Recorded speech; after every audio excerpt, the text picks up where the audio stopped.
Okay, now I need to introduce the man of the hour. All right, so I was telling Herb Silverman, the founder and president emeritus of the Secular Coalition for America, that he's really a man who needs no introduction, but I'm going to introduce him anyway. So without Herb, the Secular Coalition for America would never have existed. It would not exist today, because Herb had this crazy vision. You ready for the crazy vision? It's a crazy vision that all of the different organizations in the movement could work together and achieve more. I know this sounds pretty ridiculous and out there, but that was Herb's vision, and Herb's vision now has been in effect for more than 10 years, and I can tell you that this movement is a radically different place than it was when I got involved in 2003. We are working together, and we are incredibly more successful because of it. And that is in large part due to the vision of Herb Silverman and his work getting this organization off the ground. In addition to those very important facts about Herb, Herb also ran for governor of the state of South Carolina because he learned that there was a law in South Carolina banning atheists from holding public office. His run for governor as the candidate without a prayer was not successful, but he did write a pretty sweet book about it called Candidate Without a Prayer. We have a few copies of those available for generous donors to the Secular Coalition, so if that's something that interests you, a signed copy of Candidate Without a Prayer, definitely come find someone and we can help you with that. Herb travels around the world, he gives speeches, he takes part in debates. He's a regular columnist for On Faith, the religious blog for the Washington Post. Currently, he contributes to Huffington Post and Faith Street. He's awesome, and he's always properly dressed for any occasion, whether his pants be short or long, and whatever awesome message his t-shirt proclaims. So please give a big hand for Herb Silverman.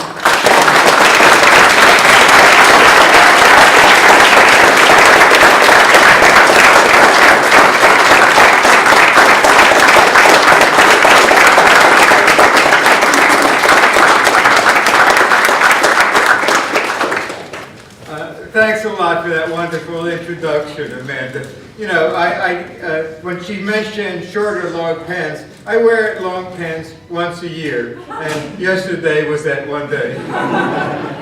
I do appreciate the opportunity to be here and to describe a little of the background of how the Secular Coalition got started.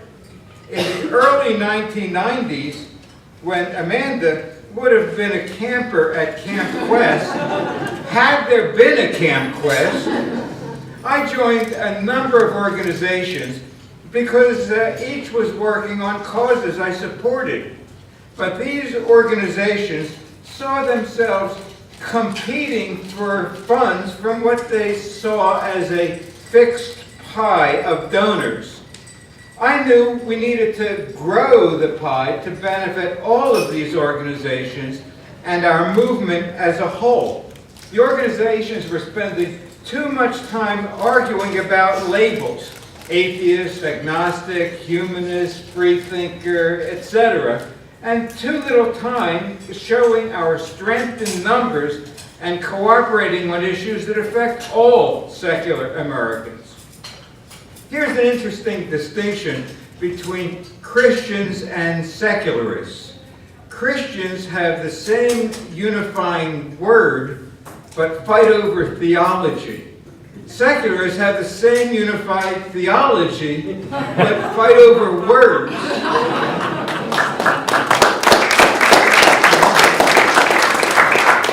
At least our wars are only verbal.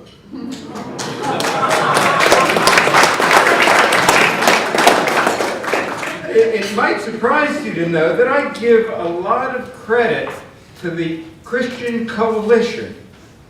Though I disagreed with everything they stood for, they had a terrific motto: bring people together who have common interests, put aside minor theological differences, work on important political issues, and grab media attention. That was their plan to change the culture and make politicians take notice.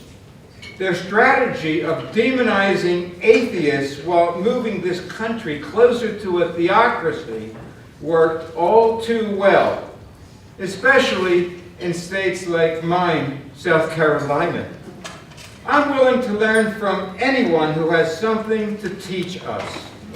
The Christian Coalition and its religious right successors now argue less about dogma and cooperate on political goals, like saying our country was founded as a Christian nation that supports faith-based initiatives, preventing women from having access to all forms of reproductive health care, calling evolution just a theory, and opposing gay rights.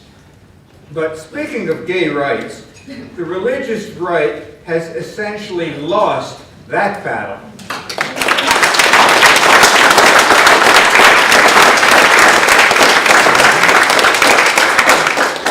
In another generation, I expect people will look back and ask, what was the big deal about gay marriage?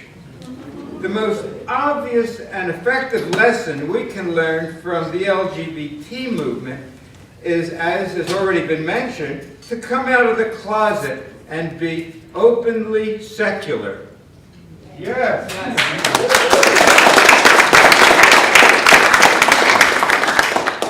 Attitudes change rapidly when people learn that their friends, neighbors, and even family members were gay.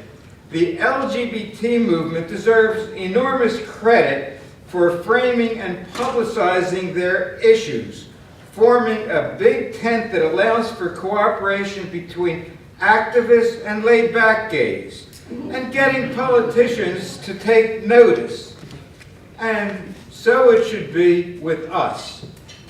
In the late 1990s, several non-theistic organizations met with me as a facilitator. It was a unique and worthwhile experience for these groups simply to sit down and talk to one another. We called ourselves the Coalition for the Community of Reason.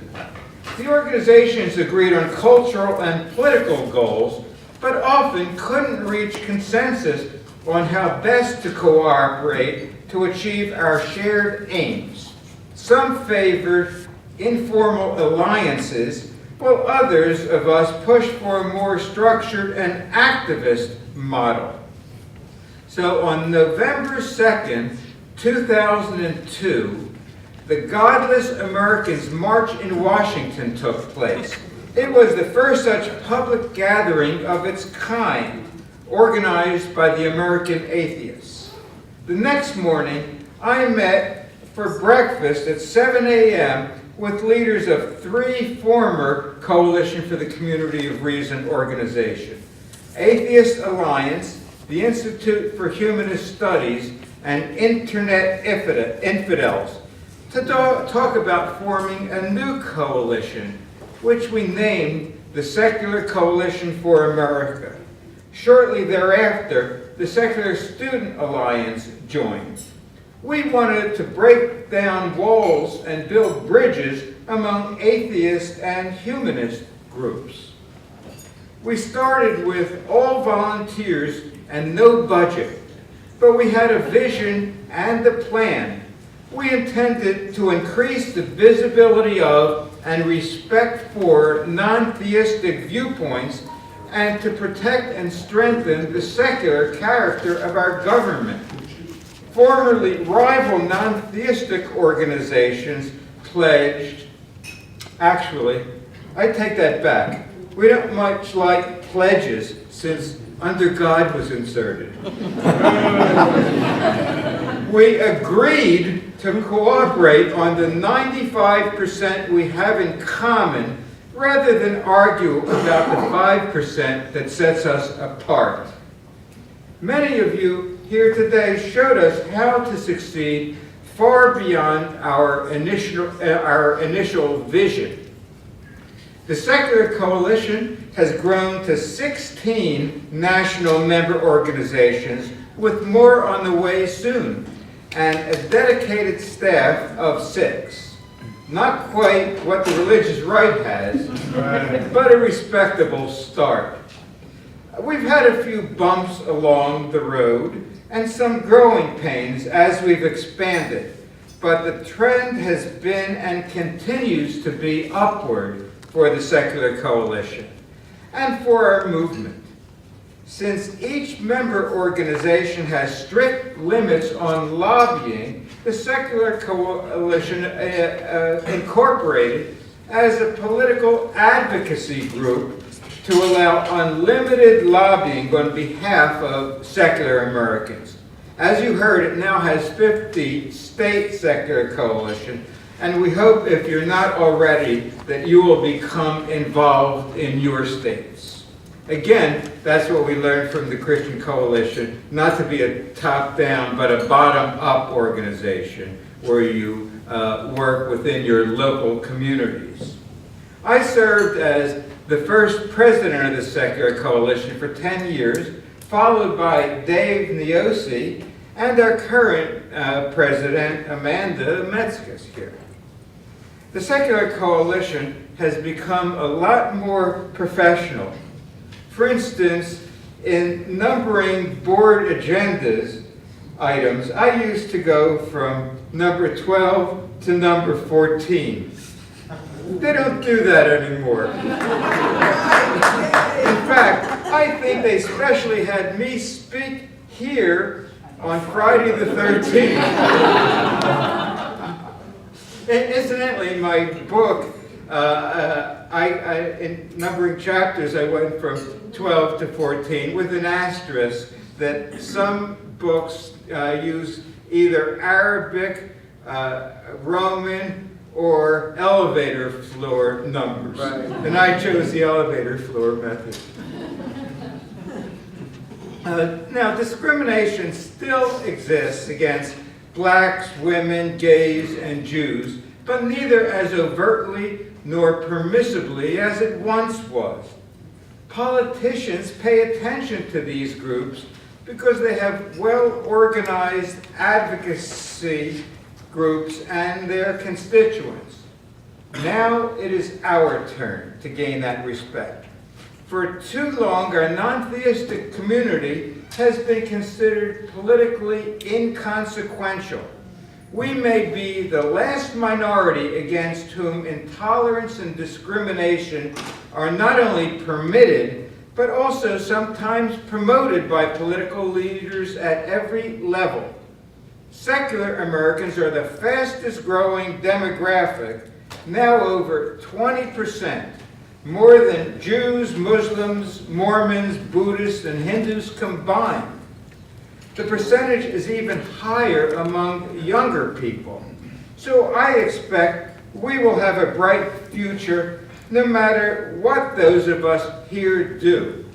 But it is up to us to help make the future brighter sooner. The Secular Coalition advocates for those millions without God beliefs, as we did yesterday with our congressional representatives, which was a terrific success. Improving the public perception of secular Americans is as important to many of us as pursuing a particular political agenda.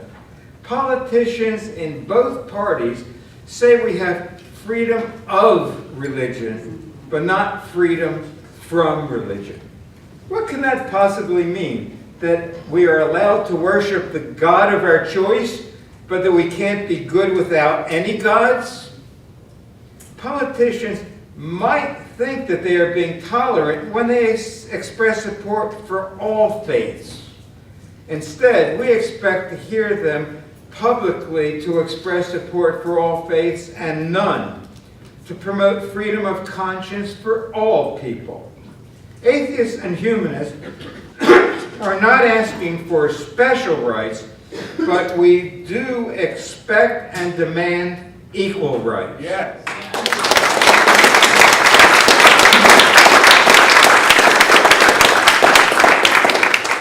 Government must not favor one religion over another or religion over non-religion. Religious liberty must include the right for taxpayers to choose whether to support religion and which to support. Forcing taxpayers to privilege and subsidize religions they don't believe in is akin to forcing them to put money in the collection plates of churches, synagogues, or mosques. As the secular coalition continues to grow and gain influence, I hope we will all one day see an America that respects non-theistic viewpoints, and an America where the influence of conservative religion is mainly limited to within the walls of churches, not the halls of Congress. All right.